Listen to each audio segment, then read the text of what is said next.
Assalamualaikum warahmatullahi wabarakatuh. Shalom. Halo guys.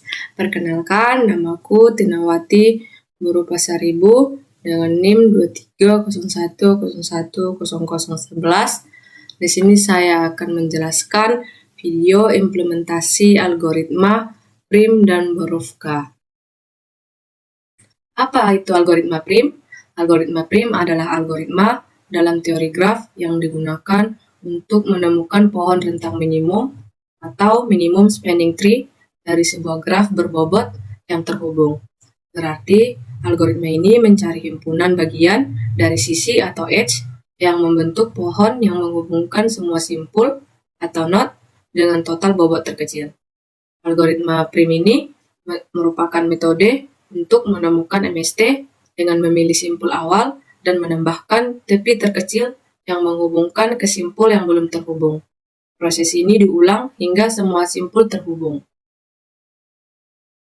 Apa itu algoritma Borovka? Algoritma Borovka juga merupakan algoritma untuk menemukan pohon rentang minimum. Algoritma ini bekerja dengan cara mengidentifikasi sisi dengan bobot terkecil yang menghubungkan setiap komponen graf, kemudian menggabungkan komponen-komponen tersebut hingga semua simpul terhubung ke dalam satu pohon. Algoritma Borovka bekerja dengan cara memilih tepi terkecil dari setiap komponen terhubung dan menggabungkan komponen tersebut. Algoritma ini efisien untuk graf yang besar dan dapat mempercepat proses pencarian MST. Tujuan algoritma prim dan Borovka. Tujuan algoritma prim yang pertama itu mencari pohon rentang minimum dari graf berbobot, mengoptimalkan biaya dalam jaringan seperti jaringan listrik atau komunikasi. Kemudian tujuan dari algoritma Borovka menciptakan pohon rentang minimum dengan cara yang efisien, terutama pada graf yang besar. Lalu meminimalkan total bobot sambil menghubungkan semua simpul dalam graf. Cara kerja algoritma prim. Yang pertama itu, pilih sembarang simpul sebagai titik awal, tandai simpul tersebut sebagai bagian dari pohon rentang minimum. Kemudian, temukan sisi dengan bobot terkecil yang menghubungkan simpul yang sudah ada dengan simpul yang belum terhubung. Dan tambahkan sisi tersebut, lalu ulangi langkah ketiga hingga semua simpul terhubung.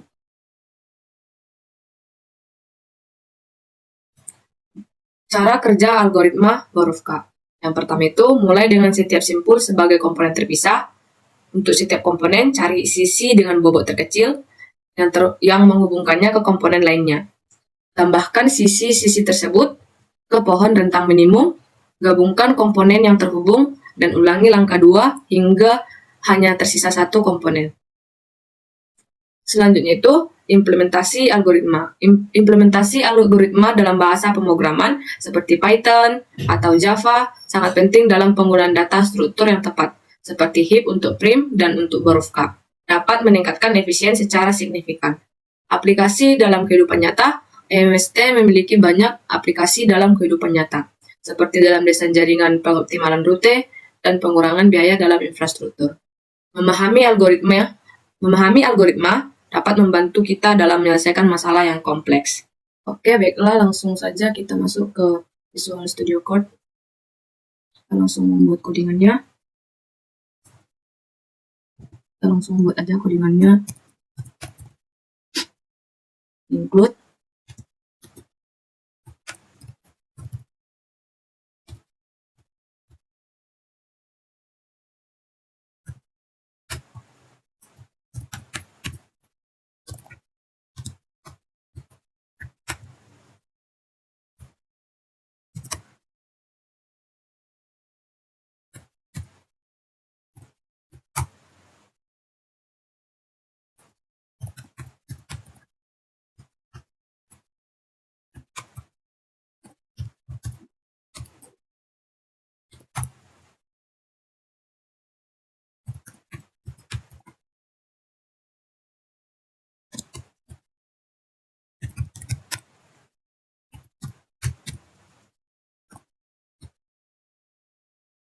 Nah, ini semua untuk kita buat sebagai library buat input-output. Nanti kita lanjut lagi untuk codingannya.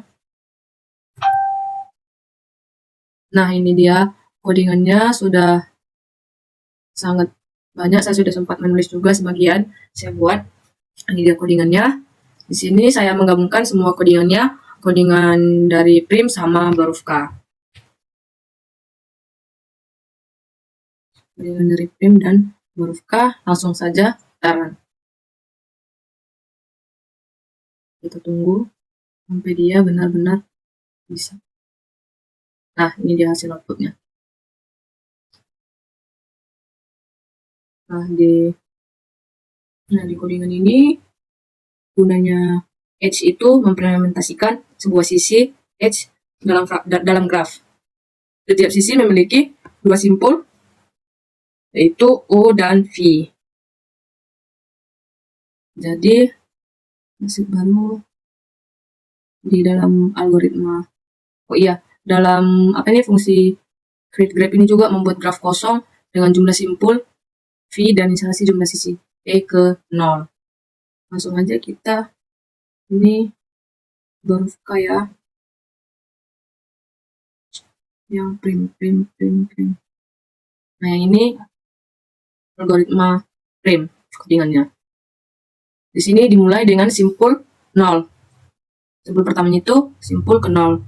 Nah, di sini digunakan array seperti K. K ini menyimpan nilai minimum yang diperlukan untuk memasukkan simpul ke MST. Kemudian ada parent. Nah, fungsi parent ini di sini menyimpan simpul induk untuk membentuk MST. Selanjutnya itu ada namanya visited. Nah, visited ini menandai simpul yang sudah diproses. Jadi proses utamanya itu dipilih simpul dengan nilai K minimum yang belum dikunjungi. Baru nanti diperbarui nilai K-nya itu, dan parent ini untuk simpul-simpul yang berhubungan.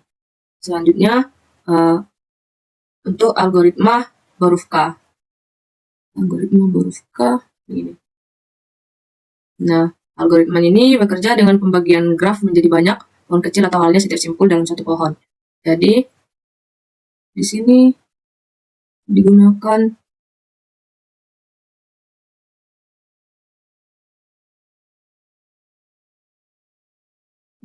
ada di sini union set. Nah, di sini ada digunakan union set, yaitu menggabungkan dua pohon. Kemudian ada di sini namanya fin. Nah, fin ini mencari perwakilan dari pohon menggunakan union fin. Kemudian di sini ada cheapest, menyimpan sisi termurah untuk setiap pohon. Jadi dalam graf inputnya ini terdiri itu dari 6 simpul. Graf inputnya terdiri dari 6 simpul. Dari 0 sampai 5. Nah, dari 0 sampai 5 ini berarti ada 7 bobotnya. Yang pertama itu ada 0, 1, 4, 0, 2, 3, 1, 2, 1, 1, 3, 2, 2, 3, 4, 3, 4, 2, 4, 5, 6. Berarti 6 simpul dari 0 sampai 5 dan memiliki 7 sisi dengan bobot semua angka ini. Jadi kita bisa lihat dalam hasil algoritma prim, hasilnya seperti ini, 21, 02, 13, 34, 45, total bobotnya 14. Di algoritma huruf K itu dimulai dengan 6 pohon kecil, simpul-simpul terpisah, terus digabungkan menggunakan sisi termurah, seperti iterasi yang pertama itu, iterasi 1 digabungkan jadi 2, 1, 1, 0, 2, 3, 3, 4, 2, 4, 5, 6, kemudian iterasi 2 gabungkan 1, 3, 2. Jadi hasil dari huruf K itu nanti seperti ini, 0, 02, wake 3, 12, 1 sampai 2, wake 1, begitu seterusnya, dan akan keluar hasilnya total bobotnya 14. Jadi kesimpulan dari kedua algoritma ini menghasilkan MST dengan bobot total 14 yang sesuai dengan graf input.